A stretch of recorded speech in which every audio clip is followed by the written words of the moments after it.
আসসালামু আলাইকুম। সবাই কেমন আছেন?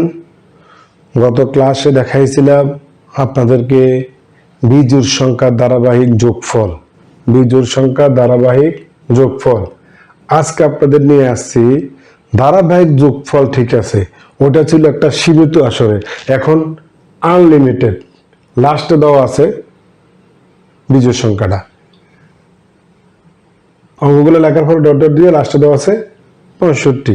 এই ধারাবাহিক যোগফলটা আমরা কিভাবে নির্ণয় করব তার সহজ একটা পদ্ধতি হচ্ছে, যেমন লাস্ট হচ্ছে কত 25, 25-এর সাথে আমরা এক যোগ করি, হয়েছে কত 26, 26 আমরা 2 দিয়ে ভাগ করি, হয় কত 13, 13-এর উপর আমরা স্কোয়ার দিই, 13 গুণ করলে কত হয় 169।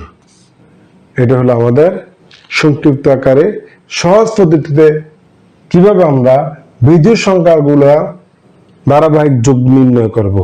এবার এটা আপনাদের জন্য অবশ্যই এর রেজাল্ট করে, এই পদ্ধতি করে আপনারা কেমন শিখলেন, জানলেন, বুঝলেন, এটার জন্য আপনাদেরকে এই হোমওয়ার্কটা দিলাম।